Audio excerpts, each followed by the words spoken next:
Before getting into today's video, just a quick reminder that my giveaway events are still running. I will share the link to all of the details of my giveaway events in the comment section below. So if you still want to participate, then do check out that video and join my Discord. All of the events will be finishing up in just 2 days, so this is going to be your last chance, okay? Now, the actual video for today is going to be a quick rundown of what I think are going to be the winners and also the losers out of the no position limit update on the JP and Taiwan server. Now, this is actually a topic I have wanted to make for quite a while. I just wasn't too sure of when should I be making it, because if I make it too early, some people might forget about it. If I make it too late, you may not have enough time to actually prepare yourself in terms of team building and serial crafting, etc. But I thought today is going to be the right timing to finally post it, purely because we have the announcement that tomorrow we are going to get a brand new event called Freedom Championship. And that was essentially a beta testing on JP and also Taiwan server to see how this no position limit update will affect the player, will affect the community, etc. For those of you guys who do not know, basically, you will see it tomorrow as well, but basically it's going to be an event where there's no position limit, so you no longer have to play just one setter, two wing spiker, two mid blocker, and one opposite hitter. You're able to freely mix and match with the exception of the liberal, obviously. And as a result of this obviously gives you a lot more flexibility in terms of team building, and obviously some characters are going to get stronger because of this freedom, and some characters are going to get weaker in comparison because they don't really, well, it doesn't make much difference to you, or they actually have less importance because you will pick other players ahead of them. And that's kind of why I saw it's going to be a quite good timing for me to post my tier list on the biggest winners and also loser out of this update. Now, in case you're wondering, when would we actually have this update on global, because the one we're getting tomorrow is just for one event, okay? It's not going to be across all of the game content. I don't know. That's going to be the honest answer. On JP, it was a 4 months difference between when they first had that event before then it finally rolled out across all of the contents. Now, obviously, global is speeding things up. For example, we're getting this event a lot earlier than JP did. JP only got it after, I think, around the same time as SP Kenma, whereas we are obviously getting a lot earlier. And also, just a note on this, JP only got this rolled out across all of the content after SP Crow, and that's also the reason all of the characters on this tier list are only going to go up to, in terms of timeline, only up to the SP Crow banner, because we would definitely have it by then, okay? But anyway, what I was trying to say is that there was a maximum gap of 4 months between the first time this event came out before when it was finally applied across all of the content. Now, on global, this is likely going to be a similar time span as well. So we could either be well, I would probably say maximum 4 months, because we're speeding up. We might even get it in just 2 or 3 months. We don't know. My personal prediction is it will probably happen around kind of maybe New Year time, because I feel like that's a good time for them to introduce something new. Also, it will coincide quite nicely with, for example, the release of SP characters, and both SP Hinata and SP Kenma, which are the first two SP characters, are going to get a massive buff as a result of this update as well. So that's kind of what personally I'm predicting it will happen around Christmas and New Year time. But obviously, let's see how it will actually be like on global. But yes, that's just kind of the background. If you still want more details on exactly, what does no position limit update actually mean, I already created a video on there when it first came out on JP, so you guys can check it out on my video comment section as well. Okay, I will share that link there. But anyway, back to the main topic. So what are going to be the biggest winner and loser out of this? So I'm going to have 5 tiers to put all of the characters in. Number 1 are going to be characters who directly benefit from this. The second tier is going to be the characters who didn't get a massive buff directly from this, but they kind of got a buff indirectly because of the way team speciality is going to work. It's slightly different, and you're actually able to play a bit more characters of the same type as well. So basically, the buff is not to the characters themselves, but more to kind of the team that typically going to be played in. And then the third one are going to be, those are kind of like the tiny winners out of this update. I'll talk about them in this section later on, but basically those are what I personally think are going to be the slight situational winners out of this update. And then the fourth one are going to be the, well, to be honest, I just feel like this update made no difference to them whatsoever. They will just still be played in the same capacity as they were before. And then finally, at the bottom are going to be characters who unfortunately lose out on this update. Okay, so I'm just going to go through the tier one by one now. Top tier character winners. There's a clear pattern here. Okay, it's gonna be pretty much almost all of the mid blockers, with a few tiny exceptions. While vast majority of the mid blockers are gonna be here. In fact, all of the mid blockers are here on the first list if they can be built in another way outside of blocking. Okay, so some of the very obvious examples are going to be like of Hinata, and also Suki, and also let's say Rintaro, and also Lief, and also Kuro, who you can be actually built with a quick spike instead. Now, this was normally a quite difficult thing to do before position limit update, because a lot of time you can only play, well, all of your blocks are going to come from your two mid blockers unless you have the likes of Hoshiumi or Futakuchi. And that basically means vast majority of the time, if you actually pick one of those mid blockers and build them in any other way other than blocking, you are essentially sacrificing a massive part of your team. So that's kind of why they were always a bit somewhat difficult to play, because you are essentially trading off one aspect just to improve another aspect, and a lot of time it's just not going to be worth it. However, because of this no position limit update, what it actually allows you to do is that you can essentially treat them as a spiker instead, and actually just play two other blockers in your team instead. So essentially, for example, you play three mid blockers, where one mid blocker could be the likes of, let's say, Hinata, who is used just for quick spiking, whereas the other two remaining mid blockers will be used for blocking. Okay, and all of a sudden your problem is solved. Okay, you're not really sacrificing any part of the team for something else, and that's kind of why they are going to be the biggest winner on this tier. Vast majority of them are the ones, like I said, can be used for quick spiking. The only exception here is going to be SP Kuro, and that's because he can be used for receiving instead. And once again, blocking and receiving are normally two very contradicting things.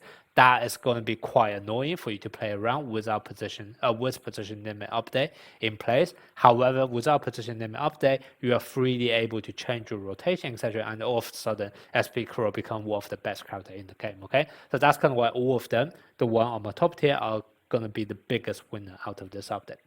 Then in terms of the second tier, there's also going to be a clear pattern, as vast majority of the time are going to be the setters. The reason for this is that a lot of time, setters, well, before position limit update, your team specialty is going to be determined by your setter. A lot of time, what that basically means is that if I play a setter, my whole team have to go in that direction.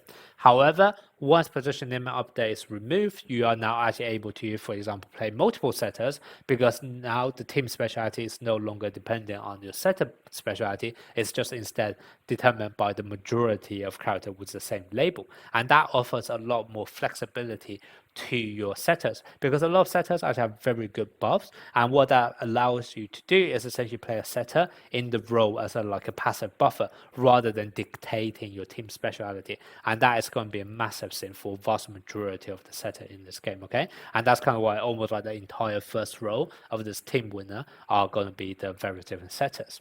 Now, there are going to be, well, actually, no, there's one other character here, which is going to be Osama. The reason why Osama is also going to be a team winner here is because there aren't actually that many quick specialty players in this game, especially if we actually talk about UR or SP rarity. So if you do actually want to play a quick specialty team, Osama is pretty much guaranteed a slot on that team as well. Okay, so that's kind of why he's also a winner as a part of this team specialty update, rather than, let's say, this update actually benefit himself in his own kit.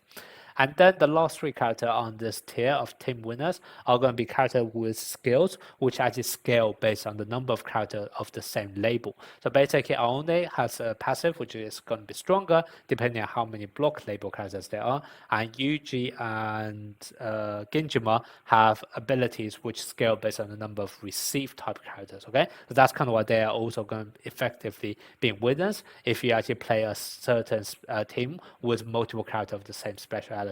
Before that, it's going to be hard. For example, how are you actually going to get multiple block specialty on your team when you can only have two blockers? However, now all of a sudden it's going to be a lot easier, and that's kind of why Aone, Yuji, and also Ginjima all go above as a result of this. Okay, so they are kind of the team winners.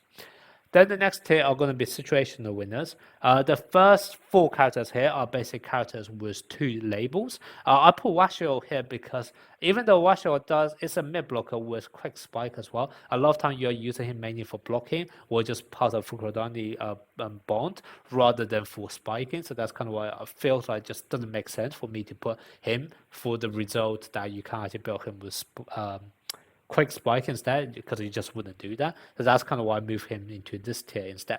But basically, the first four characters here are all characters with multiple labels. So as a result, they basically get a buff if you actually want to talk about their versatility, because now you can essentially just train up one character instead of two or three, and still able to use them as a way to pivot between different speciality. Okay, so that's kind of why they are basically a situational winner, in my opinion. I'm going to take Hoshiyumi as the most obvious example.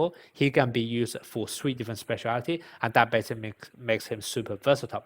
However, this is not like a massive win for him, because if I just talk about one singular team, for example, if I only need him for one specific specialty, it's very likely that he would never be able to actually outperform a dedicated specialist. So that's kind of why I only consider them to be winners from the perspective of the fact that you can potentially play them out of their usual specialty. But other than that, to be honest, if we're just talking about one singular team, it probably didn't make too much difference to them, okay? So that's just something for you guys to bear in mind. And then there are also 5 other characters on this list that I put here. They are situational winners because they all have a surfing ability. And essentially, once there's no position limit updates here, you can actually choose your pinch server in a way where it's no longer dedicated by position. And these 5 characters potentially can then have some value as a result of the fact that they can be a good pinch server. So basically, Aone and also Hirogami have surfing skills, which are not just like pure surf, they actually have effect associated with them. So that's kind of why they're nice. Same thing with Aaron or Jiro. He's the only SSR, I believe, with ability, with a surfing ability, which actually have a bit of like debuff associated with them. And then you have Orikawa and also Semi-Ata, who is basically like a weaker version of Orikawa. But basically, if you really have them skill resonance up, you can use them to spam your serves as well, okay? So that's kind of why all of those characters can be potentially used as a pinch server. And if you think about pinch server situation, then I'll say, yeah, this update is like a slight update, a slight buff for those characters.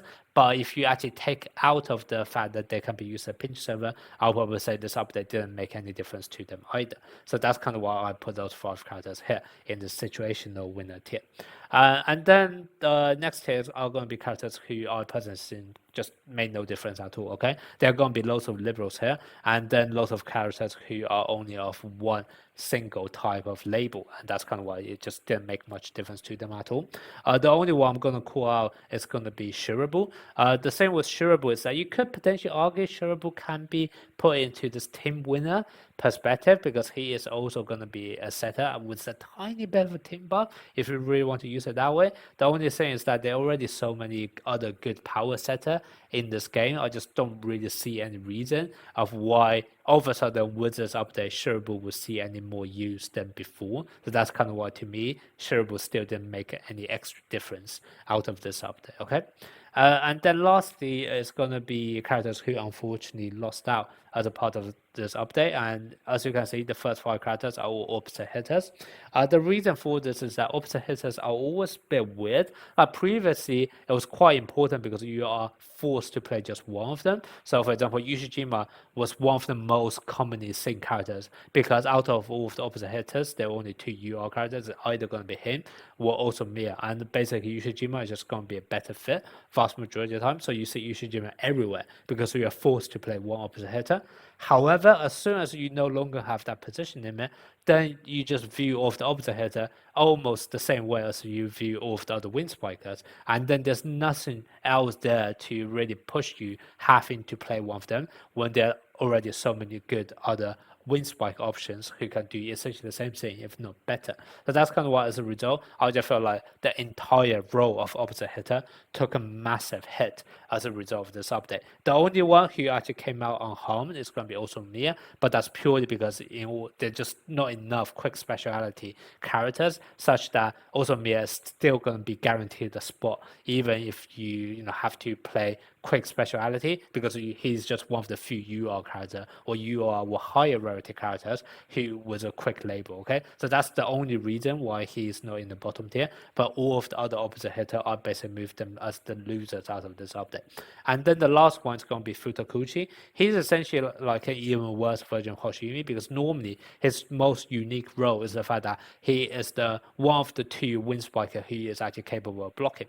However, unlike Hoshiyumi, who actually have 3 different labels, which can make him very easy for you to easily pivot across different speciality, Futakuchi only have 1 label, which is block. And now without position limit, I can literally just put in a certain mid blocker rather than trying to play a wind spiker with a much weaker block, right? So that's kind of why Futakuchi is also going to be a massive loser out of this update. But anyway, this is going to be my quick thoughts on the role of each character and how this update is going to affect them. Let me know what you guys think and also whether or not this is going to make any difference to your team planning.